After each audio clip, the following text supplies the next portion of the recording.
Right మరి ఖమ్మం జిల్లాకు వెళ్దాం. ఖమ్మం జిల్లాలో ప్రస్తుతం చూసుకున్నట్టయితే గత 2 రోజుల నుంచి ఉన్నటువంటి అకాల వర్షంతో రైతుల పంట నష్టంగా స్పష్టంగా తెలుస్తోంది. పంట చేతికొచ్చే సమయానికి నట్టేట ముంచింది వర్షం అనేది స్పష్టంగా తెలుస్తోంది. దీనికి సంబంధించిన పూర్తి డీటెయిల్స్ అందించేందుకు మా ప్రతినిధి గోవింద్ అందుబాటులో ఉండు. గోవింద్,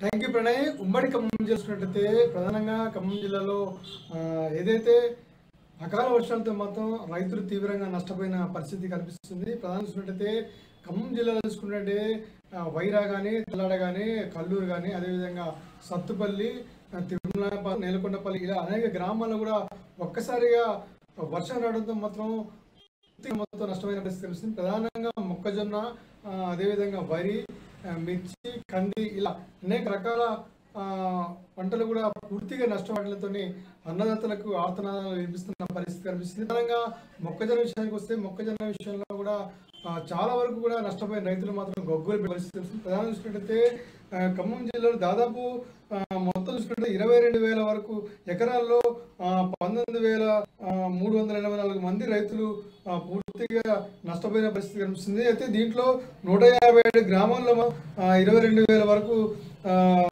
11,219 రైతుల వరకు పూర్తిగా నష్టపోయిన ప్రధానంగా మొక్కజొన్నకే ఎక్కువ నష్టపడిన అధికారులు కూడా అంచనా వేస్తున్న పరిస్థితి కనిపిస్తుంది. అయితే దీనిపై కూడా ఇప్పటికీ అధికారులు మాత్రం స్పందించాలి, తమకు నష్టం వాటిన పరిస్థితి ఉంది కాబట్టి కట్టుకోవాలని చెప్పి చెప్తున్నా సరే ఇప్పటి వరకు ఎవరు రాలని చెప్పి ఇటు రైతులు కూడా ఆవేదన వ్యక్తం చేస్తున్న పరిస్థితి కనిపిస్తుంది. ప్రధానంగా ఈ పంటల్లో పూర్తిగా నష్టం వచ్చిన నేపథ్యంలో మాత్రం ఇటు విపక్ష పార్టీలైన కాంగ్రెస్ కానివ్వండి, అదేవిధంగా బీజేపీ, అదే అనేక పార్టీలు కూడా తప్పనిసరిగా ఆదుకోవాలని చెప్పి డిమాండ్ చేస్తున్న పరిస్థితి కనిపిస్తుంది. అయితే జిల్లాలో చూసుకున్నట్టయితే మొక్కజొన్నకైతే పూర్తిగా ఎక్కువ నష్టం వాటితో మాత్రం అంతలో మాత్రం అనేక ఆందోళన చేస్తున్న పరిస్థితి కనిపిస్తుంది. అయితే దాదాపు ఒక ఎకరానికి 30,000 నుంచి 40,000 వరకు పెట్టుబడి పెట్టి తీరా పంట చేతికి వచ్చేసరికి నష్టపోవడం మాత్రం అన్నదాతలు మాత్రం తీవ్ర ఆందోళన చెందుతున్నారు. ఇంకా 20 రోజులు వస్తే 20 రోజులు దాటితే మాత్రం పంట చేతికి వచ్చే సమయంలో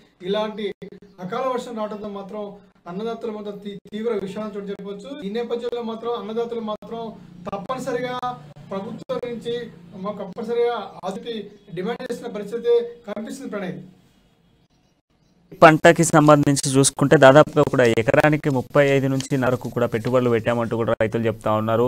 సో మరి కనీసం వారు పెట్టినటువంటి పెట్టుబడి అయినా ప్రభుత్వం వారికి ఇచ్చేటువంటి సిచ్యువేషన్స్ ఏమైనా ఉన్నాయా? అంటే ఇప్పటివరకు అయితే వ్యవసాయ శాఖ అది మాత్రం అంచనా వేస్తున్న పరిస్థితి కనిపిస్తుంది. ఇస్తామన్న దాఖలు మాత్రం ఎక్కడ లేవు.